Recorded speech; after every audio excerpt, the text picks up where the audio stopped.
নমস্কাৰ আমৰ বতৰ আপোনালোকে বাৰু কুমলীয়া আম খালেনে মই আজি আপোনালোকৰ ওচৰলৈ এটা ৰেচিপি লৈ আহিছোঁ কুমলীয়া আমৰ আহকচোন চাওঁ হেল্ল' ফ্ৰেণ্ডছ স্বাগতম জনাইছোঁ অসমীয়া ছোৱালী ৰেখালৈ আৰু মই ৰেখা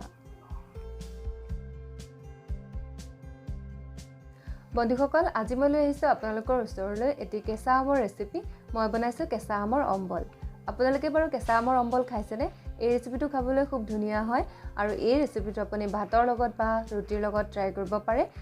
চাওকচোন মই এটুকুৰা ভাঙি দেখাইছোঁ কিমান কোমল হয় আৰু ইমান ধুনীয়া হয় খাবলৈ ইয়াৰ মিঠা জ্বলা আৰু টেঙা সোৱাদ আপুনি খালে এৰিব নোৱাৰিব আহকচোন চাই লওঁ মই এই ৰেচিপিটো কিদৰে বনাইছোঁ ইয়াৰ বাবে মই ব্যৱহাৰ কৰিছোঁ এটা প্ৰায় 200 গ্ৰামৰ আম বাকলিৰে সৈতে মই অম্বল বাকলিৰে সৈতে বনাম আৰু ধুনীয়াকৈ জোখমতে কাটি গুটিখিনি আঁতৰাই লৈছোঁ আপোনালোকে আম প্ৰয়োজন মতে বেছিকৈ ল'ব পাৰে মই মাত্ৰ দুজনৰ কাৰণে বনাইছোঁ সেই কাৰণে কমকৈ লৈছোঁ এতিয়া এইখিনি ধুনীয়াকৈ ধুই ল'ম মই আগতীয়াকৈ গোটাই ভালকৈ চাফাকৈ ধুই লৈছোঁ মই এতিয়া এখন পেন বহাই গৰম কৰি লৈছোঁ আৰু ইয়াত প্ৰায় 3 পৰা 4 চামুচ মিঠাতেল দিছোঁ আপোনালোকে তেল নিজৰ প্ৰয়োজন মতে দিব আৰু বাকিখিনি বস্তু আম যিমান ল'ব সেইমতে লৈ ল'ব আৰু দিম মই ইয়াত তেলখিনি গৰম হোৱাত আধা চামুচ ক'লা জিৰা অম্বলত কেৱল ক'লা জিৰাই বেছি ভাল লাগে বেলেগ গোটা মছলাতকৈ আৰু ক'লা জিৰাখিনি অকণমান ফুটি উঠাৰ পিছতে মই ইয়াত আমখিনি দি দিম এয়া মই বাকলিৰে সৈতে কাটি লোৱা আমখিনি দি দিলোঁ আৰু অকণমান লৰাই দিলোঁ খুব বেছিকৈ ফুটে সাৱধানে লৰাব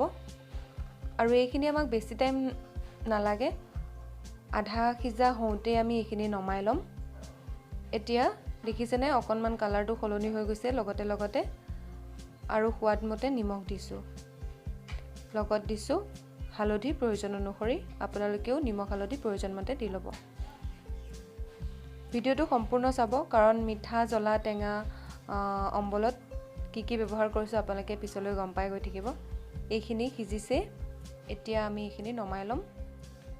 এতিয়া মই আমখিনি উঠাই ললোঁ আৰু ইয়াত মই ব্যৱহাৰ কৰিম অলপ গুড়খিনি মই মিহিকৈ কাটি লৈছোঁ আৰু বাটিৰ আকাৰত যিটো গুড় পায় বজাৰত মই সেইটো লৈছোঁ এইখিনি অকণমান সময় লৰাই লৈ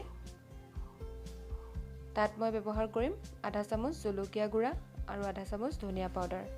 আপোনালোকে জলকীয়া গুড়া যিমান জ্বলা খায় সেই অনুপাতে ল'ব আৰু গোটেইখিনি অকণমান লৰাই লৈ তাত মই দিম 1 চামুচ ভিনেগাৰ আৰু ভালকৈ লৰাই লৈছোঁ আৰু দিলোঁ 1 কাপ পানী এতিয়া এইখিনি অকণমান উতলাই ল'ম আৰু ডাঠ হৈ অহাত তাত আমখিনি দি দিম এই ৰেচিপিটো আপোনালোকে ট্ৰাই কৰিবচোন খাবলৈ ধুনীয়া হয় আৰু ইয়াক ফ্ৰিজত ৰাখি আপুনি কেইবাদিনলৈও খাব পাৰে এতিয়া মই আমখিনি দি দিলোঁ লাহে লাহে লৰাব নহ'লে ভাঙিও যাব পাৰে আপোনালোকে খাই চাবচোন কেনে পায় মোক কমেণ্ট কৰি জনাব এইখিনি প্ৰায় হৈ গৈছে মই এতিয়া গেছটো অফ কৰি দিম আৰু ভিডিঅ'টো যদি ভাল লাগিছে প্লিজ এটা লাইক কৰিব লগতে শ্বেয়াৰ কৰিব আৰু ছাবস্ক্ৰাইব কৰি ল'ব যদি আপুনি মোৰ চেনেলত নতুন হয় বেল আইকনটো দবাই দিব আজিলৈ আহিছোঁ ভিডিঅ'টো চোৱাৰ বাবে বহুত ধন্যবাদ